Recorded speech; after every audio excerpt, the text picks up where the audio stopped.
El Congreso de la Mañana.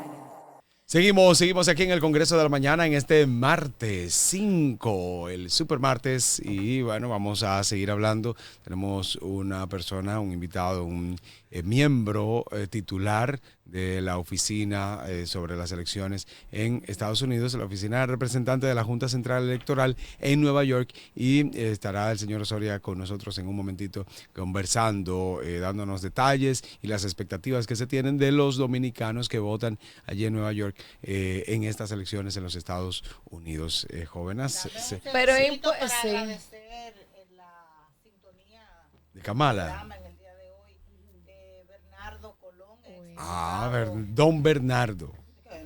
Don Bernardo, un abrazo para, bueno, de mi parte. Afectos para mi amigo Bernardo Antonio Colón, que está en sintonía. Gracias por la sintonía. Un abrazo, Bernardo. Bueno, Colón. tenemos aquí ya a Randy con nosotros para hablar un poquito ya de cultura para la política en los Estados Unidos, porque hay mucha gente que no entiende, señores, cómo es eso, que hay estados que definen votos y que hay estados que tienen 19 puntos, que tienen 20 puntos, estados que no tienen incidencia. Y es que en los Estados Unidos se gana por los colegios electorales. Entonces, cuando el pueblo vota dándole favor a los que definitivamente son quienes deciden por ese estado. Randy, explícale un poquito. A eso se le llama estados bisácara. Esos son los que definen, los que tienen muchos puntos, pero entonces el tema para ganar es que definen los colegios electorales. Cada estado tiene tantos colegios electorales y entonces la población da puntos a esos electores que definen. Hay 538 colegios electorales y un candidato para ganar debe de contar por lo menos con 270 votos. Sí. Randy, explícale con tu experiencia. A favor. Pero a mí me gusta como... Aplatánale eso a los que nos ven. Saludos, Sagrari, saludos, Javier, Patricia. A mí me gusta como Patricia me hace las preguntas, porque ella misma las responde. No. Sí. No respondo la teoría, ya otro boche, me voy a callar. No. Yo digo la teoría, pero aplatana eso, porque la gente no entiende. Mira, déjame decirte que en defensa de Patricia, que cuando menos ella no es periodista, ella es abogado. No. Y ella falla en esa técnica elemental. Tengo que ir para la agua.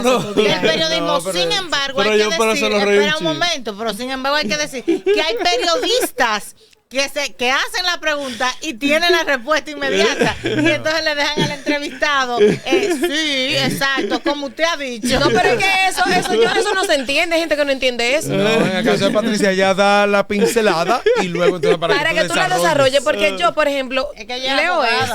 Pero es que eso no se entiende. ¿Tú entendiste? Dale. Como bien explica Patricia. En español. Se gana con 270 votos electorales. Son 50 estados. El Distrito Federal de Columbia. Donde se encuentra Washington, D.C. Y eso hace el total de 538. Se gana con 270. Y cada estado tiene una cantidad definida de votos electorales. Y hoy, en cada estado, entonces se va a votar. ¿Pero qué en Estados Unidos, votos electorales? La cantidad de votos populares. En cada estado.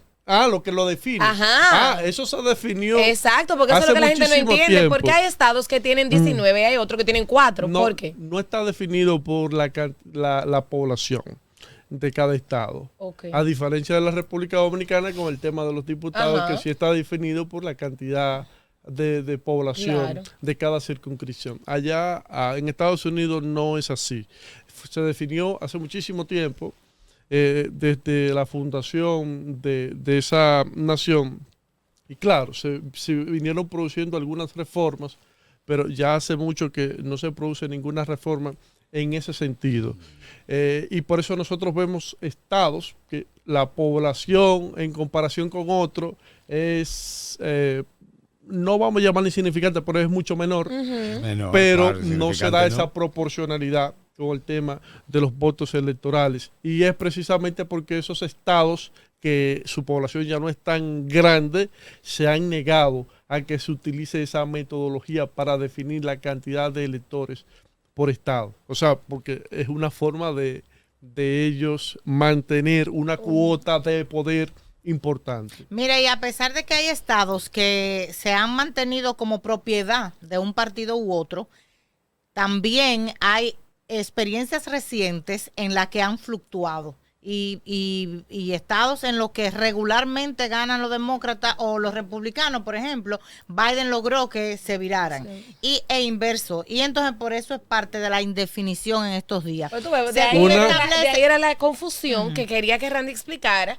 Porque hay gente que no lo entiende, que no entiende cómo tú defines qué estado tiene 15, qué estado tiene 5, qué estado tiene 4, y al final la respuesta es que está establecido y no tiene un orden lógico, sino que desde la concepción de este método electoral, pues está definido de esa manera. No trate de investigarlo ni de averiguarlo, eso es así. Mira, entonces dice que se consideran que los demócratas tienen ganado California, Nueva York, New Jersey, Illinois, Hawaii, Oregon, Washington, Minnesota, Colorado, Nuevo México, Massachusetts, Virginia, Maryland, Delaware, Rhode Island, Connecticut, el Distrito de Columbia, New Hampshire, Vermont y Maine.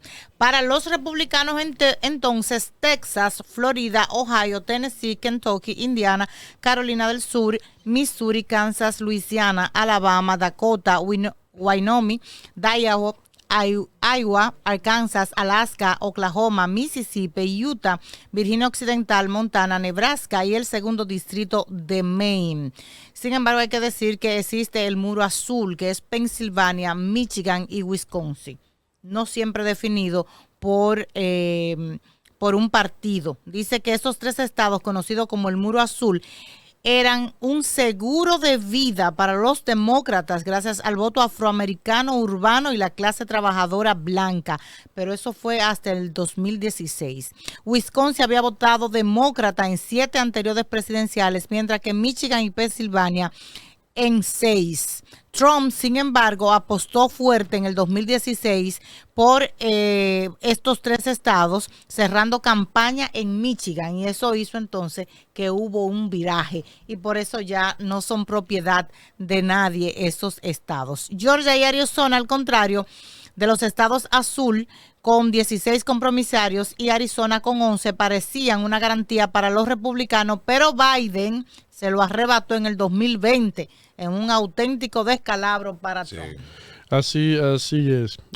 Ahora nosotros vemos que hay 7 estados. ¿Y cómo hacen esos virajes? ¿Le prometen exoneraciones? ¿Qué es lo que hacen? ¿Le llevan funditas? Garrafones? ¿Qué es lo que hacen? No, es igual que aquí. ¿O le llevan tarjeta solidaridad? Es igual que aquí en ese sentido. Habían provincias que eran netamente PRDistas en algún momento, y en ese proceso electoral del año 2010 vimos como varias de esas provincias que eran PRDistas, pues terminaron votando por el PLD en aquel entonces. Sí. Y las sociedades funcionan de esa forma.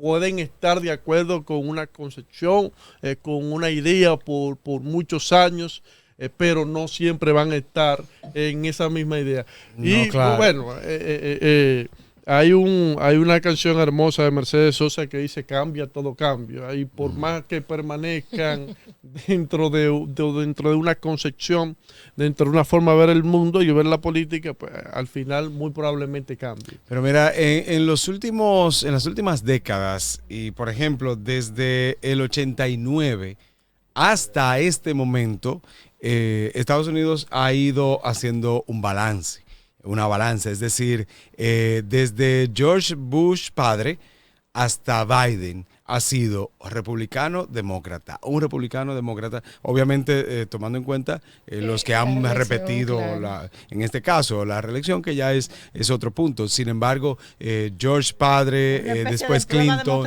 después George Bush hijo, sí, después Obama, después entonces Trump, Biden, y ahora entonces las estadísticas darían que debió ser una reelección de Biden, pero ya sabemos entonces lo que ha sucedido, o sea que podría ser en este caso Donald Trump, o sea que de todos modos, aunque hay estados definidos Estados Unidos como que dice, vamos a darle la oportunidad, porque hubo estados que eran totalmente demócratas, pero le dieron la oportunidad a Trump. Y eso también cambió en el 2020, que eran estados totalmente republicanos, pero decidieron votar en contra de Trump, quizás por mal manejo, por la forma, pero vemos como Trump nuevamente tiene ciertas oportunidades en el día de hoy, en este supermartes en Estados Unidos. Esos estados que menciona Sagrario, que unos son republicanos, otros son demócratas, dan un total de 226 votos electorales a Kamala Harris, 219 votos electorales a Donald Trump.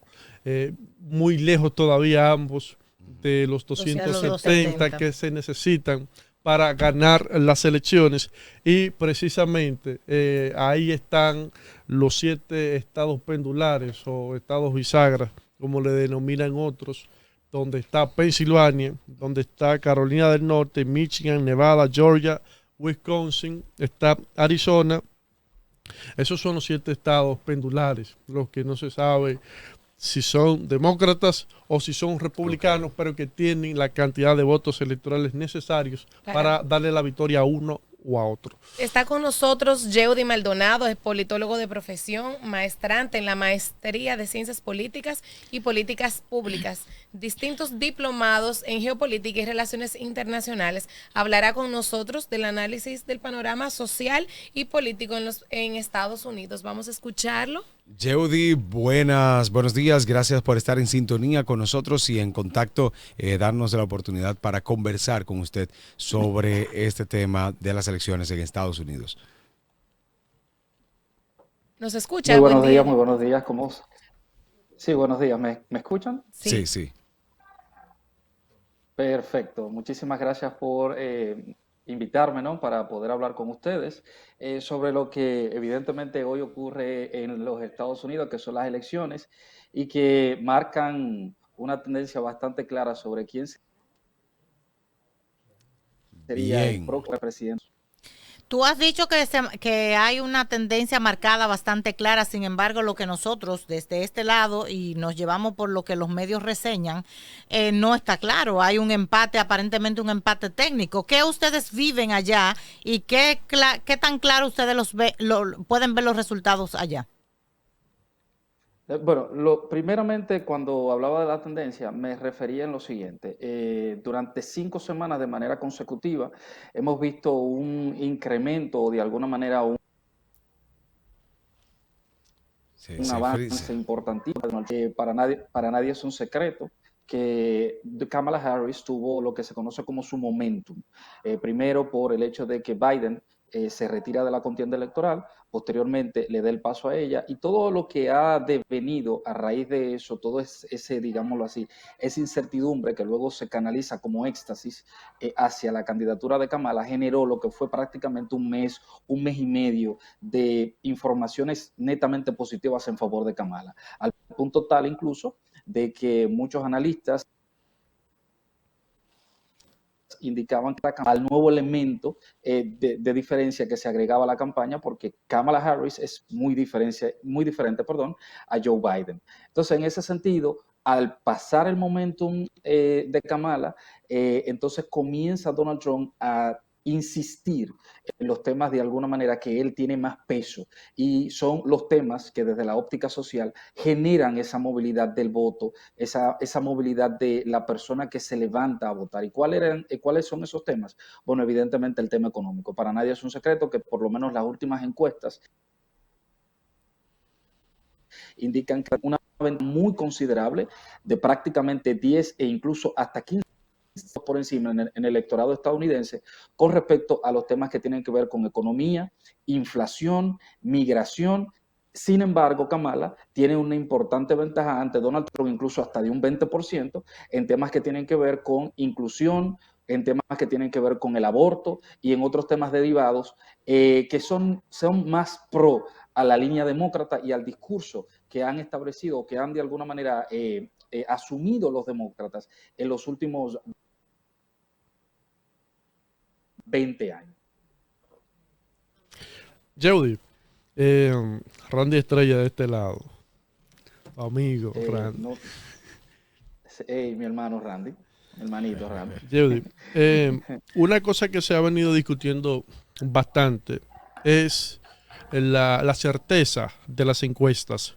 Sabemos que en el año 2016 estuvieron muy lejos de los resultados finales, a tal punto que en estados como Pensilvania, Michigan, Wisconsin, la diferencia fue de 5.92, 5.88, 6.07, y en el año 2020 fue similar, pese a que los demócratas ganaron ese proceso electoral. Y ahora, en un proceso mucho más cerrado, en las encuestas, surge la pregunta nueva vez de qué tan certera van a ser las encuestas en estas elecciones del año 2024, y en el caso del margen de error, ¿a quién estaría favoreciendo en este caso? ¿A Donald Trump o a Kamala Harris? Bueno, perfecto. Muchísimas gracias, querido hermano y amigo Randy. Miren, es notable el hecho de que todo el mundo se cuestiona a raíz principalmente de lo ocurrido en el año 2016, bueno, y todo lo que tú has mencionado, que es puntual y es muy preciso, que ¿qué tan certeras van a ser las encuestas en este proceso electoral? Lo decimos principalmente porque existen varios elementos muy puntuales. El primer elemento es el siguiente. El 48% del padrón electoral estadounidense ya votó. O sea, eso quiere decir que el voto temprano, ya 70 millones de personas, han votado en los Estados Unidos.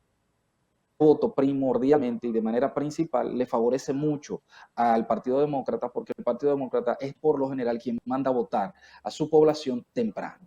Entonces, ¿por qué este elemento es importante dentro del elemento de las encuestas? Porque son elementos, evidentemente, que no se consideran o no se cuentan. ¿Y por qué digo esto? Bueno, porque en el caso, por ejemplo, de Donald Trump y el Partido Republicano, o como se conoce, el GOP, el Grand Old Party, manda a votar a su gente en el día de las elecciones.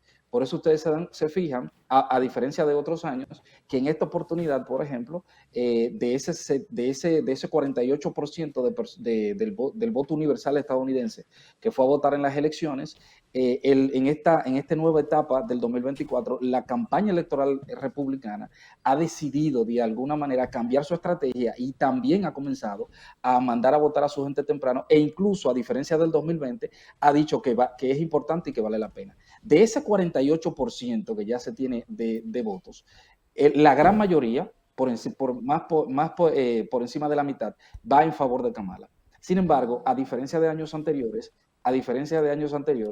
el otro restante, que ha sido bastante marcado en este 2024, está en favor de Donald Trump. ¿Dónde va a ser la diferencia? La diferencia va a estar en el día de hoy, porque es en el día donde el electorado fuerte de Donald Trump va y se moviliza hacia las urnas. Son gente, una gran población, digámoslo así, un gran número de votantes que por lo general no participan en encuestas, que por lo general no le interesa de alguna manera dar su opinión, por lo general incluso utilizan la desinformación como elemento importante para tratar de no quedar, digámoslo así, registrados en términos de lo que tiene que ver este proceso. Y ese elemento entonces le da la incertidumbre que es lo que se genera, por ejemplo, con el caso de las encuestas. Lo que sí podemos establecer es que en este año, a diferencia de años anteriores, las encuestas, por ejemplo, en estos famosos estados pendulantes, battleground states, se han desarrollado mecanismos para hacerlas más precisas. ¿Por qué? Por esto mismo. Porque, como todo el mundo sabe, en el 2016, Hillary Clinton saca 4 o 5 millones por encima de votos por encima de Donald Trump. Sin embargo, Donald Trump, el día de las elecciones, en los estados clave, tuvo un mejor performance o tuvo una mejor movilidad del voto, y eso fue lo que al final le permitió conseguir los 270 colegios electorales necesarios o por encima. Y entonces me imagino que usaste la palabra perfecta, que es la incertidumbre. Me imagino que por más mecanismos o por más técnicas que se quiera tener para dar una idea acabada, esto solamente se va a saber al finalizar el día de hoy. Es posible que incluso hoy tengamos un poco de inconveniente, ojalá que no, porque eso genera evidentemente muchísimo más desinformación y más como están las cosas despolarizadas, pero es posible que hoy no tengamos definido quién sería el nuevo presidente de los Estados Unidos. Ok. Y te voy a Primero, decir, porque cada estado tiene sus propias reglas para contar el voto, lo cual eso es importante saberlo. Por ejemplo, el estado de Carolina del Norte, a pesar de que la contienda está muy cerrada para declararse en favor de Kamala Harris o en favor de Donald Trump, se pueden especular condiciones, digámoslo así, del propio estado, de la composición cultural y social del estado. Tú puedes tener, por ejemplo, a Kamala Harris, que está acercando el margen de diferencia de Donald Trump en el estado de Carolina del Norte. Sin embargo, por lógica deductiva, tú sabes que, por ejemplo, la población que vive en Carolina del Norte es una población muy conservadora, es una población que por lo general se inclina mucho a ser fervientes religiosos independientemente de cualquier religión, y eso lo hace de alguna manera un estado que se incline más en favor de las propuestas conservadoras de Trump que de las propuestas liberales de Harris. Tú puedes entender que ese estado al final va a ser de Donald Trump, pero hasta el final uno no puede determinarlo. Entonces, esos votos que se emiten temprano, que por lo general lo manda, como decía, manda el Partido Demócrata a votar temprano, son votos que se cuentan después. La regla que tiene el Estado son votos, esos votos, digámoslo así, que se votan temprano, se cuentan después que se cuentan los votos físicos. Porque, por ejemplo, para el Estado hay una prioridad en cuanto al voto físico que se ejerce el mismo día de las elecciones. Y posteriormente, entonces, es que se cuentan los votos o que se envían por correo o el voto que llega temprano a las urnas del Estado de Carolina del Norte. Eso solamente por mencionar un ejemplo. Pero cada Estado tiene su propia dinámica de cómo contar los votos. Por ejemplo, el Estado de la Florida cuenta los votos físicos el mismo día de las elecciones conjuntamente con los votos que llegaron temprano o con los votos que llegan por correo. Y el mismo día tú tienes una resolución de quién ganó ese estado. O sea, para que tengamos una idea de cómo pueden ir las cosas. ¿y qué hay de complejo para agregarle a este proceso el tema de las boletas? Porque no solamente estamos hablando de que vamos a elegir un presidente, sino también a los representantes y los senadores. Y hemos escuchado cómo se dice que hay cierta complejidad porque las boletas en esta ocasión son más grandes, o sea, tienen más información. Eso también le agregaría un poco a dilatarse el proceso de anunciar los resultados. No, porque en el caso a pesar del tamaño de la boleta, los Estados Unidos tienen una forma bastante peculiar de cómo contabilizar su voto. Sin embargo, tenemos que recordar que el elemento que le agrega la complejidad a esto es el de los colegios electorales, porque para elegir el presidente y el vicepresidente es un voto indirecto. Sin embargo, en el caso de los gobernadores, en el caso de los senadores, en el caso de los representantes que de alguna manera para República Dominicana sería como los diputados, ¿no? Ujú. Eso es un voto directo normal. O Ahí sea no que es muchísimo utilizamos el más mecanismo. fácil. Sí, porque es un voto directo, el mismo Ah, ciudadano va y el que saque la mayor cantidad de votos ya ese ganó. Ok, perfecto. ok. ¿Cómo ves estas elecciones? Hay varios puntos que pudiéramos decir son un poco diferentes. Después de mucho tiempo, un presidente no va a las elecciones. Vemos a una mujer como candidata a la presidencia. Vemos a un expresidente que es candidato nuevamente después de haber perdido. Aparte de estos puntos, ¿cuáles otras cosas ves diferentes en estas elecciones del 2024 en los Estados Unidos?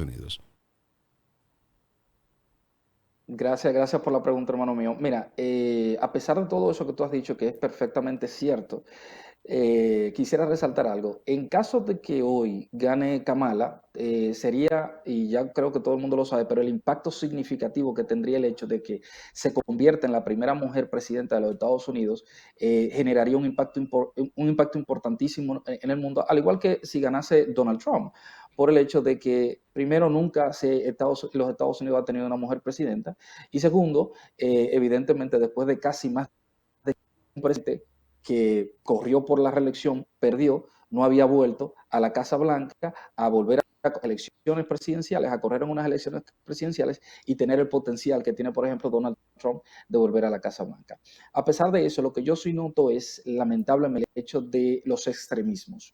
El extremismo en términos sociales ha generado, de alguna manera, una polarización ya ni siquiera en términos ideológicos, es una polarización, social que se ve marcada hasta de corte de odio, de corte de diferencias de ustedes son un grupo y si tú no estás como yo no, o tú no compartes lo que yo creo, entonces automáticamente tú eres mi enemigo. No existe el respeto a las diferencias que puedan existir en términos de ideas y hoy por hoy estamos viviendo de alguna manera en una sociedad que lo que se profundiza más en el elemento de la división que más en el elemento que lo pueda unir. Por ejemplo, un elemento para mí que me parece importante es el hecho de que en el caso del tema del aborto, aquí hay de alguna manera, aquí hay un nicho importante de lo que significa la diferenciación en términos del odio. Porque, por ejemplo, usted tiene el Partido Demócrata que insiste que debe de Wade, ¿no? Que fue derogado en la Suprema Corte de Justicia.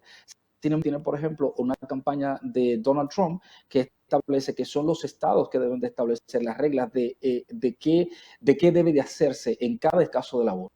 Entonces, por ejemplo, si yo me pongo de la propuesta establecida por Trump, prácticamente yo estoy yendo de lo que me dice, sin embargo, no en términos ideológicos, sino que de alguna manera, lo que se indicaría hacia mí sería un asunto más de odio que de otra cosa. Entonces, yo creo que eso ha sido muy, muy marcado.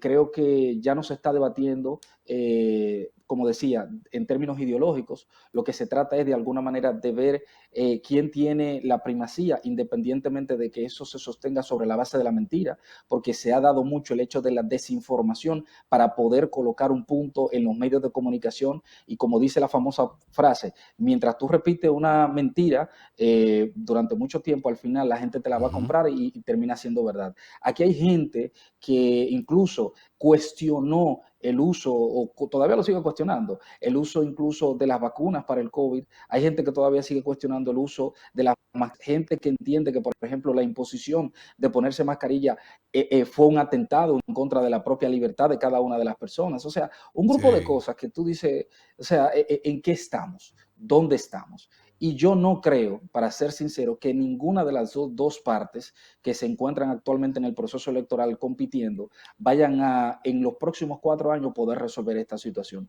Porque en ambos casos, y lo estoy viendo desde mediados de este año para acá, han incrementado una retórica que motiva, independientemente de que lo digan de manera directa, pero de manera solapada, motiva la división. O sea, tú no promueves una política si no es una política que se sustente sobre la base de lo inclusivo.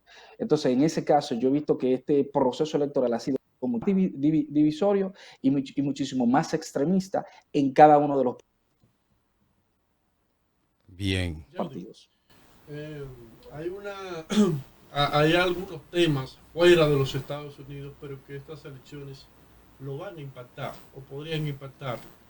La guerra de Ucrania, Rusia, nosotros hemos escuchado la posición de los demócratas, que es seguir defendiendo la democracia, como ellos le denominan.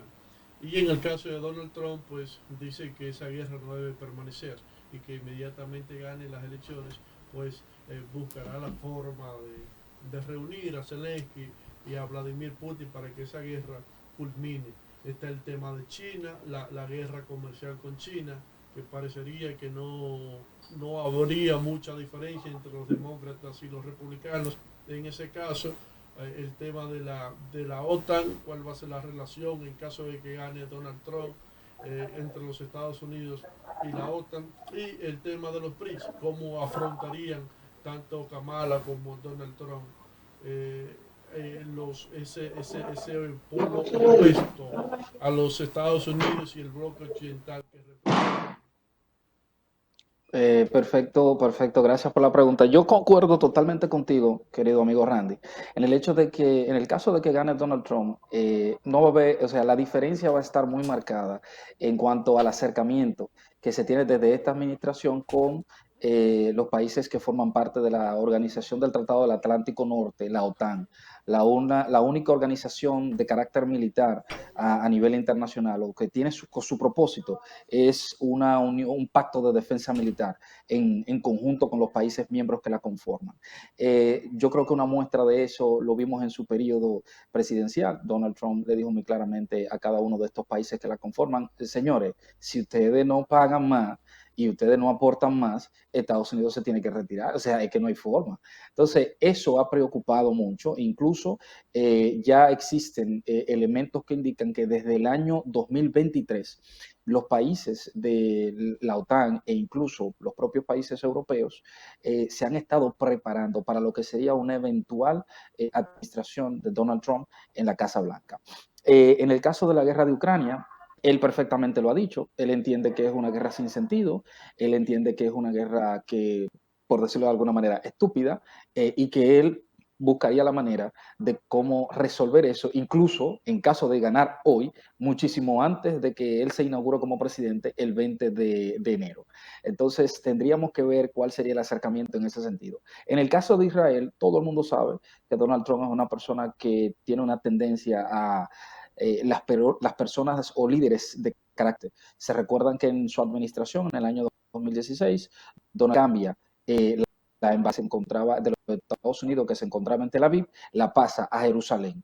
Sí. Un elemento que contradice incluso propias resoluciones de las Naciones Unidas que indican que Jerusalén es una ciudad de alguna manera multicultural, multireligiosa y por tanto adquiere un estatus especial ante las normativas legales internacionales. A pesar de todo eso, él inauguró y de alguna manera fue conjunto con Bibi Netanyahu, Benjamín Netanyahu, el primer ministro de Israel, e inauguró la sede de la Embajada de los Estados Unidos en Jerusalén. Lo que quiere dejar dicho que en un próximo periodo presidencial Donald Trump va a apoyar todas las acciones de manera irrestricta que haga Benjamín Netanyahu, principalmente en contra de Irán. Se recuerdan que existió en redes sociales y posteriormente se confirmó por ciertos cables internacionales de informaciones que indicaban que existía un complot para asesinar por parte de proxies iraníes al expresidente Trump, al punto tal de que el New York Times hizo una publicación de cables secretos que se filtraron de la actual administración estadounidense, donde se le indicaba al gobierno de Irán y a los servicios de inteligencia iraníes que un ataque en contra de la vida del expresidente Donald Trump y el asesinato y el posible asesinato del mismo conllevaría de manera inevitable a un enfrentamiento o una guerra con Irán. Entonces, estamos viendo un elemento de alguna manera que va a marcar mucho lo que sería su política y su posición frente a Irán, Israel, Ucrania, la OTAN y los países que conforman Europa. En el caso de China, Donald Trump tuvo una posición muy clara y yo creo que la va a mantener. Se tendrá una postura incluso muchísimo más fuerte de la que ha tenido actualmente la propia administración Biden, porque Biden por lo menos en términos del trato ha buscado la manera de concertar con Xi Jinping, el presidente de China, reuniones que permitan aflojar la situación de tanta tensión que existe entre ambas naciones. En el caso de ganar Kamala, yo no veo una diferencia muy grande en términos del acercamiento en ninguno de estos temas. Yo creo que va a seguir en lo mismo en términos de profundizar las políticas que ha llevado a cabo en términos de política internacional el presidente Biden, seguir fortaleciendo los países de la OTAN con más financiamiento, muchísimo más ayuda para Ucrania, y, bueno, digámoslo así, serían 4 años más de ayuda ilimitada, por decirlo de alguna manera, hacia Ucrania, incluso en los conteos que se establecen en términos de cuánto ha costado esa guerra para los Estados Unidos y los países miembros de la OTAN en solamente 2 años, si mal no recuerdo, creo que The Guardian, que es un periódico muy de larga data a nivel internacional en términos de las posturas y las informaciones que saca, han indicado que solamente en 2 años esta guerra se ha consumido la mitad de lo que se invirtió en Irak en aproximadamente 20 años, solamente en 2 años. Wow. Entonces, lo que quiere dejar dicho Exacto, lo que quiere dejar dicho que estas posturas al final lo que van a hacer es aprofundizarse. Kamala, desde mi óptica, al igual que el expresidente Trump, no los encuentro a ninguno de los dos con amplios conocimientos en términos de política internacional y lo que más va a suceder es que se van a apoyar en sus asesores. Anthony Blinken, por ejemplo, quien fue asesor, que esas son cosas que la gente tiene que ir viendo muy de cerca. Los personajes que se encuentran alrededor de los presidentes y de las cúpulas de poder en los Estados Unidos. Nadie se acuerda que Anthony Blinken fue asesor en materia de seguridad y en materia de relaciones internacionales del expresidente Barack Obama, asesor de Obama, y hoy Anthony Blinken es el secretario de Estado de los Estados Unidos. Entonces, es para que veamos cómo van intercambiándose esos personajes de poder en términos de la vida estadounidense.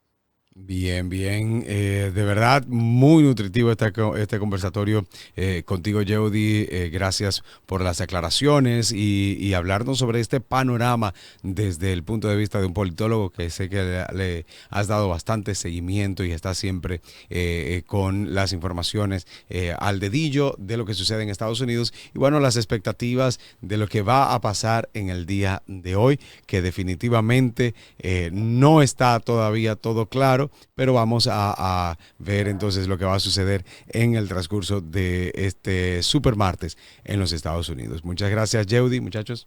Bueno, gracias. Igual reiterarte que nosotros estaremos dándole seguimiento y que te vamos a seguir molestando para que nos vayas dando, aunque sea detrás de cámara, ese panorama local de allá. Vamos a una pausa y regresamos en breve. Gracias, Jeudy. Feliz día. El Congreso de la Mañana.